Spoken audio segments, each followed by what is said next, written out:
예, 제가 좀 먼저 말씀을 드릴게요. 두 번째 시간. 자, 우선 앞서서 말씀드렸듯이 지금 선지자를 통해서 하나님이 이스라엘의 어떤 실상들을 고발하고 그들의 앞날에 있을 일들에 대해서 이렇게 경고의 말씀을 계속해 오고 있는데, 여기 장로들이 선지자를 찾아오는 장면이 우리가 앞서서 8장에도 있었고 14장에도 있었어요. 그래서 8장에서 보면은 장로들이 왔을 때 하나님이 그들의 어떤 실상을 그대로 적나라하게 보여주기 위해서 예루살렘 성전에서 이루어지는 그런 어떤 일들을 쭉 11장까지 해서 쭉 보여줬어요. 그 장로들에게 일러줬죠. 그리고 14장에서는 선지자를 찾아온 장로들이 그들 마음속에 이미 우상을 드린 상태로 나를 찾아왔다 이렇게 말씀을 해요. 그러니까 지금 여기에 찾아오는 장로들이 여기에도 보면은 금방 용납하지 아니하리라 이렇게 말씀하시는 걸로 보면 앞서서 이렇게 찾아왔던 선지자들과 별반 다르지 않는 그런 어떤 목적으로 왔기 때문에 아마 이렇게 말씀을 하신다라고 봐요. 그래서 이제 선지자들이 무엇이 궁금해서 이렇게 왔을까 이렇게 생각을 해보면, 그 당시에 이제 예루살렘에는 대표적으로 에레미야 선지자가 활동을 하고 있었고, 하나냐 선지자가 이제 활동을 했죠. 거짓 선지자죠. 그런데 이제 에레미야는 선지자는 70년 만에 돌아온다고 그랬고, 하나냐는 2년 만에 돌아온다고 그랬어요. 그런데 지금 현재 이제 7년째를 맞았고 그해 5월 10일에 이제 이렇게 장로들이 찾아온 거죠. 선지자를. 그러면 이제 이렇게 추정을 해보면, 에스겔 선지자 당신은 뭐 우리가 어떻게 언제쯤 우리가 이렇게 다시 고토로 다시 돌아갈 수 있겠습니까? 뭐 이런 것들이 궁금했을 것 같고, 그러니까 하나님을 찾는 심판 가운데 있는 자신들이 여호와 하나님의 어떤 뜻이나 자신들의 이런 어떤 심판을 받은 어떤 원인에 대해서 이런 것을 알고자 해서 온 것이 아니라, 자신들의 어떤 지금 직면하고 있는 어려운 상황이나 자신들의 어떤 앞으로 어떻게 될 거, 이런 것들이 이제 궁금해서 왔겠죠. 그러니까 이제 하나님이 이렇게 이제 단호한 반응을 보이시겠죠. 그래서 이제 우리가 뒤에 이제 이어지는 말씀과 이렇게 연결시켜 보면, 자기를 위하여 하나님을 찾는 것. 그러니까 여기 이제 장로들인데, 그러면 지도자들이잖아요. 그럼 어린 자가 아닌데, 어린 자가 이렇게 뭐 하나님을 찾을 때는 뭐 자신의 어떤 안위나 뭐 이런 것들을 위해서 이제 우리가 하나님을 찾는, 뭐 저희들도 이제 그렇게 과거에는 그렇게 하나님을 알고 그렇게 찾았던 적이 있으니까. 그렇지만 이제 이 장로라면 하나님은 어떤 분이신가 이렇게 이제 알 법도 한데, 여전히 이제 자기를 위하여 이렇게 하나님을 찾고 하나님 이름을 부르는 거, 이런 것들을 이제 이렇게 가정하게 본다라는 거예요. 그래서 우리가 앞서서 이제 형제님들도 증거를 주셨지만, 우리가 이 하나님에 대해서 생각할 게 참신, 그러니까 인간이 자기를 위해서 만들어낸 신이 우상이잖아요. 그래서 그 우상은 나를 위해서 존재해 줘야 되는 거예요. 나는 그 신이라는 존재에게 뭔가 성의를 보이고, 그 성의에 대해서 몇 배로 이렇게 갚아주는 어떤 신이어야지 그들에게 이제 우상을 섬기는 어떤 자들의 어떤 게 합당한 신인데, 그런데 우리가 이렇게 알고 있는 우리의 어떤 신은, 하나님은 모든 시작을 당신의 필요에 의해서 시작을 한 거예요. 당신의 목적을 위해서 하신 거예요. 그렇기 때문에 그런 어떤 인간에 의해서 창출된 어떤 그런 신과 신이 본인이 이렇게 필요로 해서 그렇게 하는 어떤 신과는 전혀 다른 차원이에요. 그래서 우리가 그런 어떤 하나님으로 안다라면 그 가운데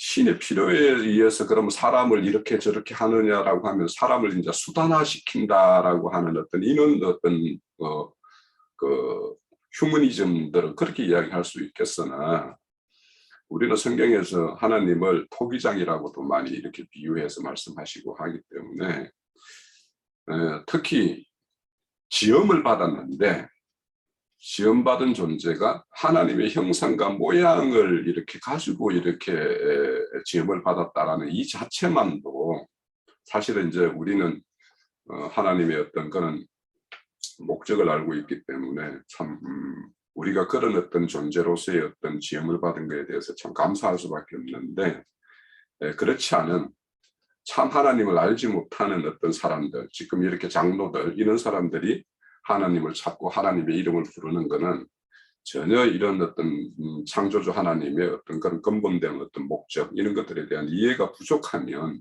이럴 수밖에 없고 이런 것들이 오늘날 이제 신앙인들의 어떤 종교인들의 어떤 대부분을 이루고 있죠. 자, 그래서 장로들의 어떤 관심은 자기에게 있는데 자기의 중심을 두고 있는데 하나님의 관심은 그런 어떤 창조 목적과 관련해 가지고 그것을 우리에게 어떤 관계성을 맺을 때는 언약이라는 관계로 이렇게 해서 맺었는데 결국에는 하나님은 그 언약의 어떤 백성들이 어떤 하나님의 어떤 징계를 받고 이렇게 했을 때 그것을 회개하고 돌이키고 그렇게 해서 생명을 온전히 보존받게 하는 것이 하나님의 목적인데 그게 진짜 계리가 되어 있기 때문에 이제 이런 어떤 상극이 빚어지는 거죠. 그래서 선지자는 하나님은 그런 선지자를 세우면 그들의 어떤 죄악된 실상을 낱낱이 드러내고 그래서 그것들에 의해서 어떤 그들의 어떤 죄악상을 그들이 깨닫고 이렇게 돌아오는 것이 이제 목적이에요. 그런데 우리가 이제 그 앞서서 우리가 쭉 보면 에스겔서 2장 5절에 가면 너희들 가운데 선지자가 있었음을 알게 하기 위해서 너를 세운다라고 이렇게 말씀하시는 부분이 나와요. 그리고 에스겔서 33장 한 번만 가볼까요? 우리가 이 선지자다 또 어떤 우리가 어떤 정인의 삶을 산다 이런 것들이 하나님께서는 어떤 목적을 또 하나를 가지고 있는가 그들에게 가서 전함으로 인해서 그들이 깨닫고 돌아오는 것이 1차적인 목적이지만 그렇지 않고 또 다른 하나의 목적은 뭐냐면 자 이런 말씀을 전해주었을 때 어떤 그들의 어떤 반응도 이제 일으켜져요. 33장 30절에 보면 인자야 내 민족이 단 곁에서 진문해서 너에 대하여 말하며 각각 그 형제와 더불어 말하여 이르기를 자 가서 여호와께로부터 무슨 말씀이 나오는가 들어보자 하고 백성이 모이는 것과 같이 내게 나오며 내 백성처럼 내 앞에 앉아서 내 말을 들으나 그대로 행하지 아니하니 이는 입으로는 사랑을 나타내어도 마음으로는 이익을 따릅니다. 그들은 내가 고운 음성으로 사랑의 노래를 하며 음악을 잘하는 자 같이 여겼나니 내 말을 듣고도 행하지 아니하거니와 이 말씀이 응하리니 그러니까 선지자가 하는 말이 응할 때가 있을 텐데 응할 때에는 그들이 한 선지자가 자기 가운데 있었음을 알리라. 그러니까 뭔가 하나님이 선지자를 통해서 경고했던 말들이 실제로 이제 역사상에 이루어졌을 때 하나님이 너희들 가운데 선지자를 보내서 미리 이렇게 말씀을 했다라는 걸 알게 하기 위해서 이렇게 선지자를 보내는 측면도 있다라는 거예요. 더 정확하게는 2장 5절에 보면 더 이제 명확하게 알고 있어요. 그래서 우리의 어떤 그런 어떤 선지자, 말씀 가진 자로서의 어떤 거는 1차적으로는 돌아오는 것이 제일 좋죠. 하나님도 그것을 바라지만 그런데 그들이 계속 곁길로 가가지고 하나님이 심판이 집행되었을 때 그들이 항변할 수 없게 하기 위해서 이런 어떤 선지자를 미리 보내서 이렇게 하나님이 이렇게 행하실 일들에 대해서 미리 알려주시는 측면이 있다는 거예요. 그리고 이제 여기 가나안 땅을 이제 그들이 이제 애굽에서 하는 짓을 봤을 때는 그때 썰어버리고 싶었지만 그렇게 하지 않고 그들이 이끌어내서 가나안 땅까지 이렇게 인도했다라는 말씀을 하면서 가나안 땅은 뭐 적과 꿀이 흐르는 땅이고 모든 땅 중에 좋은 땅이다라고 이렇게 말씀을 하고 계세요. 그럼 지리적으로도 보면 거기에 이제 참 기가 막혀요. 우리가 가장 하늘의 시온산을 상징하는 헐몬산이 거기 있죠. 제일 위에. 그 헐몬산에서 이렇게 흐르는 물이 갈릴리 바다를 이루어요. 갈릴리 바다를 이루고 그 갈릴리 바다에서 요단강으로 쭉 물이 흘러서 그 물이 사해로 이제 들어가거든요. 그러니까 그런 어떤 물의 흐름, 그것들 이런 것들이 어떤 물에 의해서 이렇게 씻김을 받는가에 따라서 아주 거룩한 백성이 될 수도 있고, 아니면은 결국에는 죽음의 사해에 이를 수밖에 없는 어떤 그런 것도 있을 수 있다라는 것을 우리가 지리적으로도 참 가나안 땅이 잘 보여주고 있어요. 그리고 또 이 가나안 땅을 이 브릿지랜딩이라고 그래요. 랜드라고 그러는데 사이 땅이라고 그래요. 그래서 이 팔레스타인 그 땅이 유럽으로 가는 것과 그 동양 아시아 쪽으로 나아가는 길과 또 이 애국 아프리카 쪽으로 나아가는 길에 어떤 딱 사이에 딱 위치해 가지고 있어요. 그래서 어떤 그 땅이 메마른 곳도 있고 그 사막도 있고 평야도 이렇게 공존하는 것이 팔레스타인 땅이고, 또 여러 이렇게 대륙으로 나아갈 수 있는 사이에 있기 때문에 복음의 전파 기지로서 굉장히 유용한 땅이에요. 그 땅이. 그래서 하나님 보시기에는 사람을 이렇게 하나님의 형상과 모양으로 짓기 위해서는 거기에 메마른 땅도 있고 기름진 땅도 있고 뭐 이런 여러 종류의 땅이 공존했을 때 사실은 그런 걸 통해서 하나님이 이제 계시하기가 좋은 땅이기 때문에 어떤 그런 자연적인 이치로 봐도 참 좋은 땅이고, 결국에는 하나님 입장에서 좋은 땅이라는 것은 하나님의 어떤 창조 목적을 이루기 위해서 가장 그 적합한 작업 장소가 거기이기 때문에 좋은 땅이라고 볼 수 있겠죠. 그래서 하나님 땅 관점에서는 가장 좋은 땅이고, 우리 인간들의 어떤 그런 타락한 속성으로 보면 오히려 저게 이집트 그 델타 지역, 삼각주 지역 거기가 농사도 잘 되고 제일 좋아요, 사실은. 그렇지만 그것이 하나님의 어떤 보는 입장과 그런 것이 전혀 다르다라는 것도 우리가 좀 생각해 볼 수 있을 것 같고요. 그런데 거기에서도 이제 이 애굽의 우상들을 끊이지 않고 이렇게 했다라는 거는 우리가 그 8장인가 9장인가 보면 예루살렘 성전의 벽에 보면은 곤충들의 각종 곤충들이 막 벽화를 그려가지고 그들이 그 섬겼다라는 어떤 그런 말씀이 나와요. 그것들이 다 애굽의 어떤 그런 신들의 어떤 상징물들이 그렇게 와가지고 벽에 이렇게 새기고 이렇게 했던 거거든요.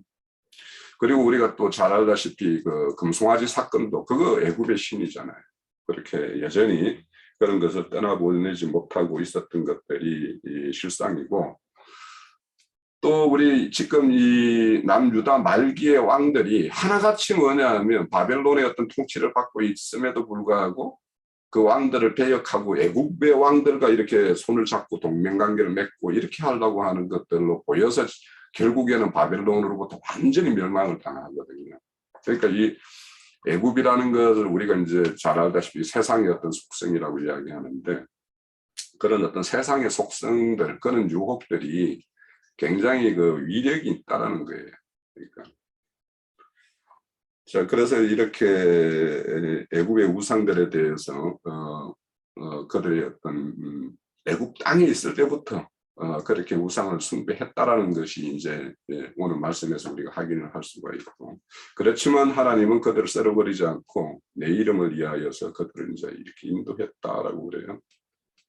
그래서 하나님의 이름이라는 거는 우리가 성경에서 이름이라는 거는 그 어떤 존재의 어떤 모든 성품과 내면의 어떤 그 요소들을 다 이렇게 함의하는 것이 이제 이름이기 때문에, 그래서 내 이름을 위하여라고 할 때 여기에서는 이제 결국에는 이스라엘과의 어떤 관계 속에서 내 이름이라고 한다라면 아브라함과 맺은 언약 때문이죠. 언약이 가장 하나님의 어떤 딱 언약에 묶어져 있기 때문에 그래서 그들을 이렇게 진노대로 이렇게 행할 수가 없고 그렇게 했던 거죠. 그래서 아브라함과 맺은 언약은 4대 만에 그들을 다시 불러낼 것이라는 거예요. 그래서 그거에 대한 어떤 약속, 그들의 그래서 이래 하나님 이름이라고 하면 우리가 수많은 어떤 하나님의 우리에게 이렇게 비춰지는 모습은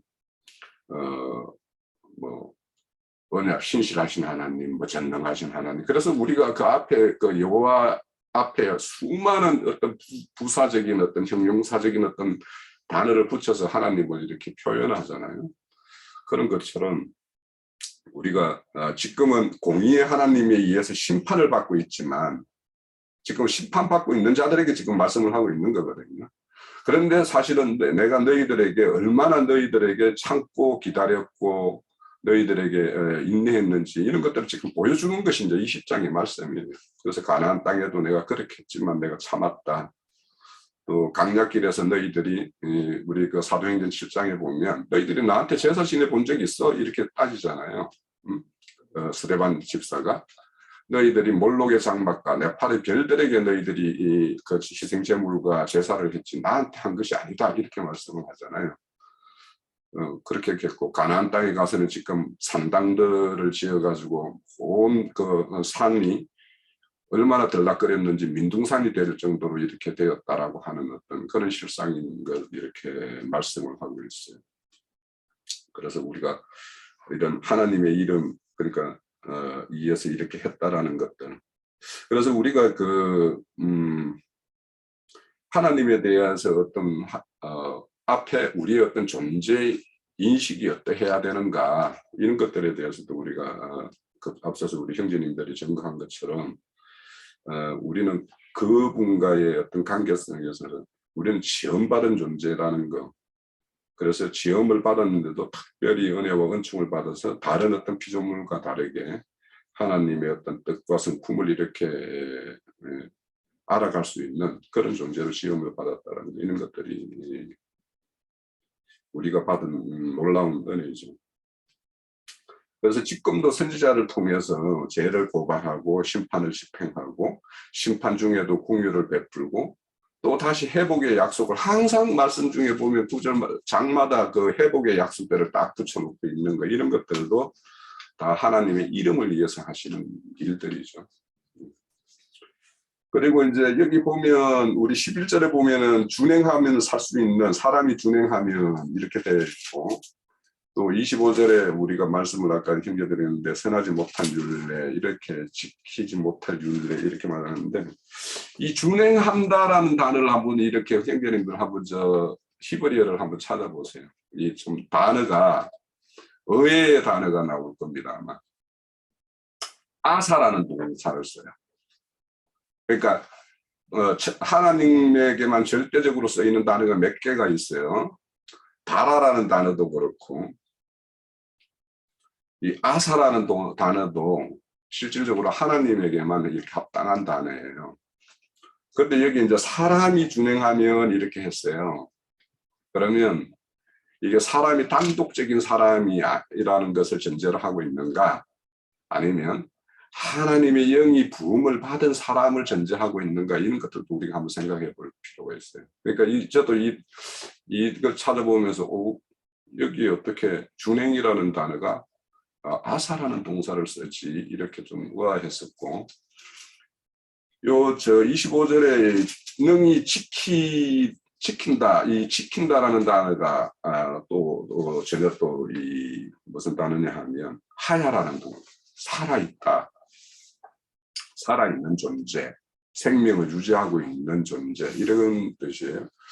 그래서 이게 이제 어째 보면 그 어떤 법의 준행의 주체가 11장은 실질적으로는 하나님이 그렇게 준행케 하는 어떤 존재로 어떤 만들어 갈 것이다라는 것들을 이렇게 대표하고 있는 그런 의미가 담겨져 있고 25절에는 우리가 아까 윤영재님처럼 이렇게 말씀을 받았는데 인간의 어떤 해석을 해서 거기에다가 또 더해가지고 막 장로의 유전들 막 이런 것들을 그렇게 하겠다고 하니까 그렇게 내버려 두는 어떤 측면이 있어요. 우리 여기 뒤에 이어지는 다음 주에 살펴볼 말씀 보면 그렇게 너가 정이 그렇게 하겠다라면 내가 그냥 내버려 두겠다 이런 어떤 의미의 어떤 말씀 구조들이 뒤에 이어지고 있어요. 그래서 25절의 어떤 내용은 좀 그런 의미가 담겨 있는 것이다라는 생각이 들고, 오늘 우리가 살펴보는 말씀 중에서 이 안식일의 의미, 우리가 이제 참 많이 다루었고 많은 이야기도 있었는데, 저는 이제 이 안식일이라는 것을 우리가 뭐 흔히 7일 창조의 어떤 6일 창조 작업을 마치고 7일 날 안식하는 거, 그러니까 창조의 마침, 그것이 이제 안식일의 첫 번째 제정일이고, 신명기에 보면 출애굽한 것을 기념하는 것을 안식일로 이렇게 기념하는 걸로 이렇게 연결시켜서 말씀하는 곳이 있어요. 그래서 실질적으로 이 안식이라는 거는 뭔가 만들어지고 하는 어떤 그 작업의 마침이 되었을 때 이제 안식이 오는 것과, 또 뭔가 묶여 있는 거로부터 해방받아야지 안식된다라는 이 측면이 있죠. 안식이라는 자체에. 그래서 이 두 가지 측면이 있는데, 그러면 여기에서 왜 일하는 거, 쉬는 거에 대해서 이렇게 말씀을 하실까? 이런 거에 대해서도 우리가 좀 생각해 볼 필요가 있어요. 그런데 그 앞에는 항상 6일은 어떻게 하고 7일째 이렇게 말씀을 해요. 그러니까 실질적으로 이 안식이라는 거는 앞에 6일을 어떻게 보내는가에 따라서 안식이 있고 없고가 결정되는 요소가 있어요. 그래서 안식일을 범하는 거에 대표적으로 두 가지가 있을 것 같아요. 정말 게을러서.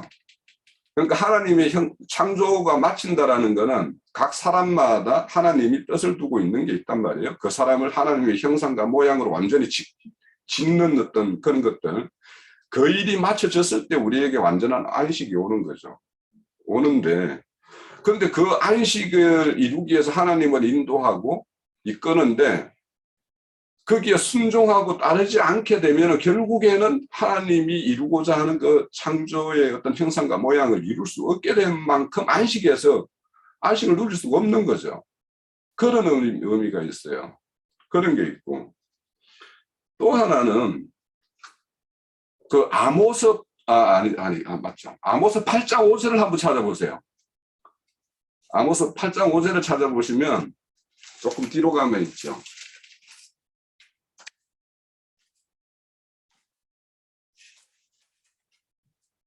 이 북이스라엘의 이들이 하는 어떤 들 보면, 너희가 8장 5절을 보면 너희가 이르기를 월삭이 언제 지나가서 우리가 곡식을 팔며 안식일이 언제 지나서 우리가 밀을 내게 할꼬, 이렇게 말을 해요.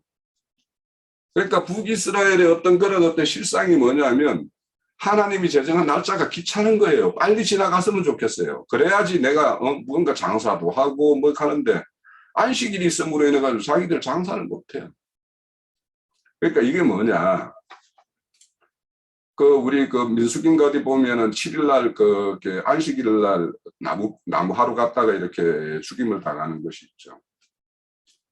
그러니까 미리 준비가 안 돼서 나무하러 갔는지, 더 많은 나무를 얻기 위해서 그날도 나무하러 갔는지 알 수는 없지만, 지금 여기 아모스 8장의 5절의 내용은 빨리 내가 가지고 있는 거 장사해가지고 내 소유를 막 늘리는데 여기에 혈안이 되어 있는 거예요.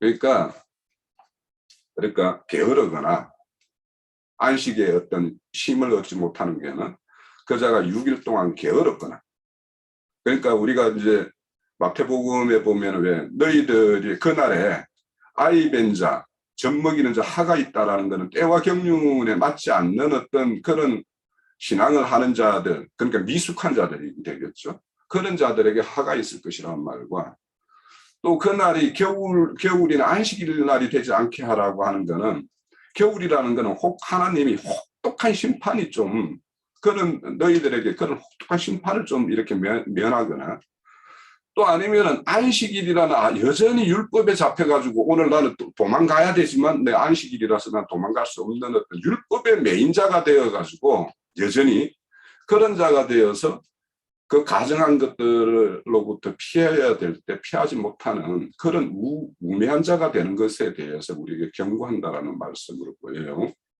그래서 이런 안식일이라는 것은 결국에는 우리가 하나님의 어떤 인도함에 따라서 우리의 어떤 산 인격이 하나님의 어떤 형상과 모양으로 이렇게 덧입혀지는 것들이 완전히 이루어져서 그래서 육신의 장막을 끊는 것이 온전한 어떤 안식일이잖아요. 그래서 너희들에게 남은 안식이 있다라고 하는 거는 거기에 보면 육신의 장막을 끊는 걸 딱 말을 해요. 그러니까 육신의 장막을 뻗기 전날까지 우리가 하나님의 형상과 모양으로 잘 덧입혀져서 거기에 합당한 그런 어떤 참여자가 될 때 참안식이라는 것을 우리에게 교훈하는 것이기 때문에 우리 앞서서 형제님들이 주신 어떤 안식일 규례 이런 것들에 대해서 우리가 그렇게 좀 이해를 가지면 될 것 같다 생각이 들고, 그리고 이제 어차피 이제 여기 이제 법이 있어요. 율례와 법.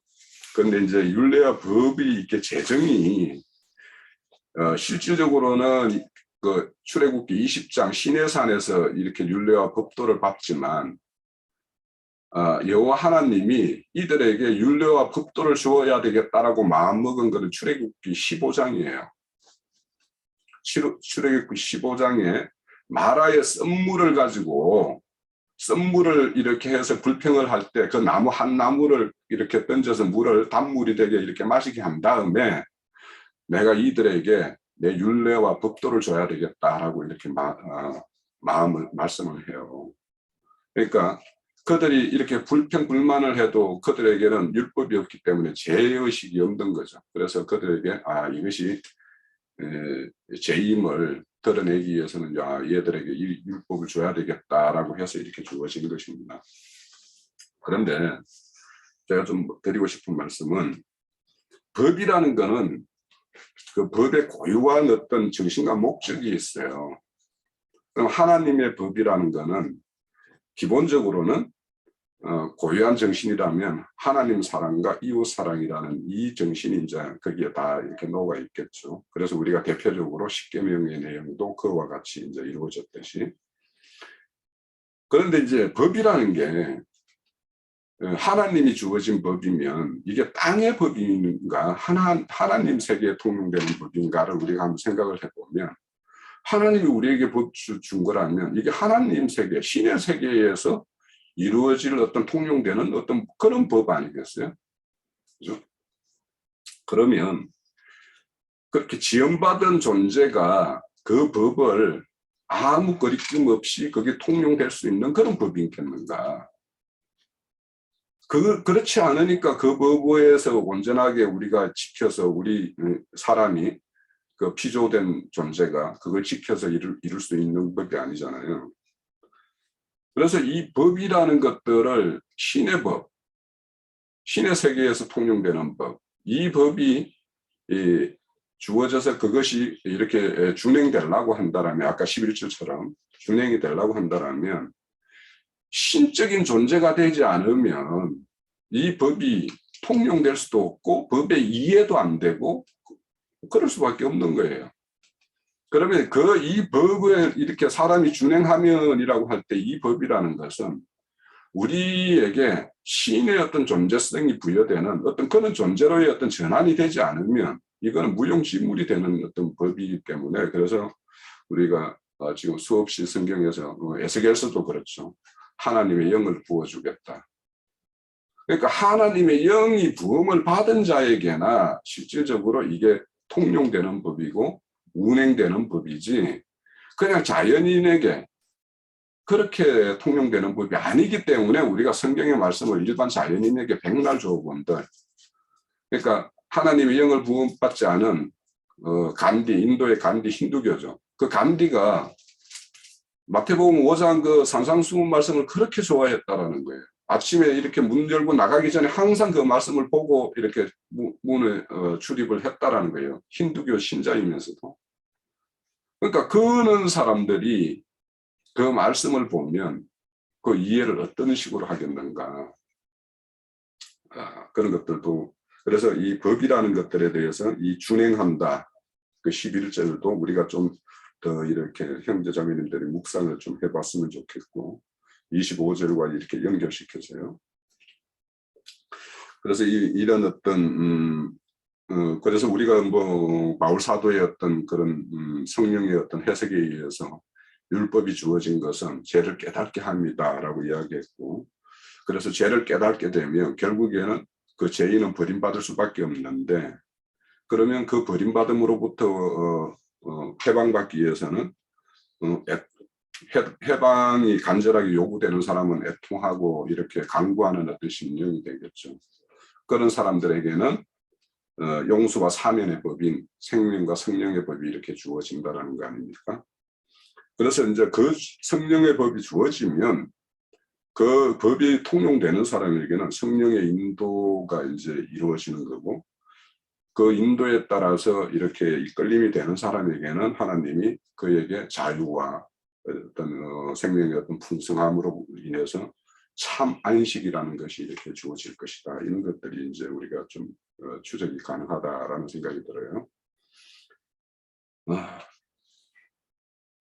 자, 그리고 이제 여기 말씀해 보면 하나님은 거룩하게 하시는 하나님임을 알게 하기, 안식일이라는 것이 안식일을 주어진 목적을 딱 명확하게 말하고 있어요. 거룩하게 하시는 여호와 하나님을 알게 하기 위해서라고.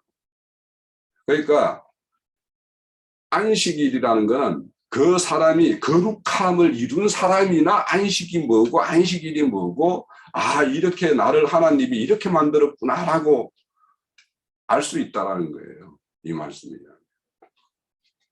그래서 결국에는 안식일이라는 것은 그리스도 예수와 완전한 연합을 이루어서 이렇게 되는 것임을 우리가 이제 알 수 있고, 그리고 안식일을 범하면 결국에는 그리스도와 연합되지 않은 그런 어떤 상태에 머물러 있으면 그것이 이제 결국에는 안식일을 범하는 것이 되겠죠. 그리고 이제 그 여기에 보면 이제 말씀에는 강야에서 애굽에서와 강야에서 또 가나안 땅에서 나아가서 이렇게 그들이 범하는 어떤 이런 이야기로 쭉 이어질 텐데, 오늘은 이제 강야 길에서까지 어떤 말씀이 나와요. 그러면 이제 우리가 잘 알다시피 애굽에서 난 자들은 다 이렇게 강야 길에서 다 엎드려져 죽게 되고, 그리고 이제 그 강야 길에서 난 자들이나 애굽의 어린 자들이 이제 그 여호수아의 인도에 따라서 이렇게 들어가는데, 결국에는 이 애굽 세대들, 엎드려 죽은 그 세대들은 그 세대들이 범하는 죄들이 크게 보면 금송아지 사건이 있었어요. 그리고 가데스 바네아에서 어떤 그 하나님의 어떤 말씀에 대해서 불신하는 어떤 게 있었죠. 그리고는 이제 모세의 인도에 따라 나아갈 때 거기에 반역한 고라의 자손들이 있었죠. 그런 어떤 것이 있었어요. 그리고는 이제 모압의 발락과 발람의 어떤 그런 사건으로 인해서 바알고올 사건이 있었어요. 그래서 이처럼 딱 그래요. 금송아지는 애굽의 속성이에요. 그리고 가데스 바네아에 대해서는 하나님에 대한 불신이에요. 그리고 반역이에요. 그리고 이방 신을 섬기는 바알볼의 어떤 상권에 이제 연루가 되어서 그들이 이제 결국에 다 이렇게 애굽 세대의 어떤 그런 세대의 어떤 속성을 잘 드러내고 있고, 그래서 그들은 다 엎드려 죽게 되고, 강야에서 난 자, 그런 자들은 이제 여호수아의 어떤 인도에 따라서 가나안 땅에 들어가는데, 그렇지만 그들이 이제 들어가서 또 조상의 어떤 그들의 조상들이 행했던 그런 것들부터 벗어나지 못해서, 여기 보면 이제 조상의 율례라는 말씀이 나오죠. 그래서 강야에서 다 엎드려 죽었던 그 세대들을 보고 그 후세들이 뭔가를 이렇게 깨우치고 배움이 얻게 되면 꼭 같이 그 길을 가게 되는 거예요. 그래서 우리는 이제 그런 길, 실패의 길, 그런 것들로부터도 교훈받아야 되고, 또 우리가 하나님이 건면하는 어떤 그런 길, 하나님이 축복하는 길, 그런 길이 또 어떤 길인가 이렇게 살펴서 그런 길로 이제 이렇게 나아가야 되는데, 결국에는 이제 여기 보면 이제 제 길로 가는 자들, 그들에 대해서는 그냥 내버려 두겠다라는 것이 이제 결국에는 25절, 26절로 이어지는 말씀이에요. 그래서 그런 자들에게는 하나님은 이제 질투하시는 하나님, 진노하시는 하나님이기 때문에 지금 1, 2차에 의해서 그런 어떤 남유다의 심판이 집행되었고 여전히 지금 이제 앞서서 형제님 증거하신 것처럼 그들의 죄악상에 대해서 깨닫지 못하고 여러 가지 속담으로 이렇게 회자되는 어떤 그런 말들로 이렇게 보았을 때 이들이 다 엎드려 죽을 애굽의 어떤 그런 세대들과 같은 길을 가고 있는 것에 대해서 이렇게 역사를 들어서 지금 포로로 있는 그들에게 이렇게 하나님의 어떤 뜻을 이렇게 전달해 주는 어떤 거라고 보입니다. 그래서 이제 실질적으로 이제 에스겔서 20장이 쭉 이어지는데 이제 이 장절이 이제 다음 주 우리가 볼 말씀이 이제 27절에서 49절인데 실제는 이 장절을 이렇게 나눈다라면 44절까지 이렇게 딱 나누고 45절부터는 이제 21장하고 좀 연결시켜서 이렇게 봐야 되는데 말씀이 이렇게 나눠져 있어요. 그래서 다음 주에는 44장 4절까지 보든지 아니면 뭐 49장 9절까지 이렇게 살펴도 되겠다 싶기는 합니다. 그래서 그렇게 연결시켜서 21장까지를 이렇게 염두에 두고 그렇게 말씀을 살펴보면 좋을 것 같다 싶어요. 그래서 가능하시면 21장 언저리까지도 이렇게 잘 이렇게 내용을 살펴서 우리가 21장 49절까지 말씀을 이렇게 추구하는 것이 좀 더 유익하겠다 싶습니다. 예, 제가 드릴 말씀을 요 정도로 합니다.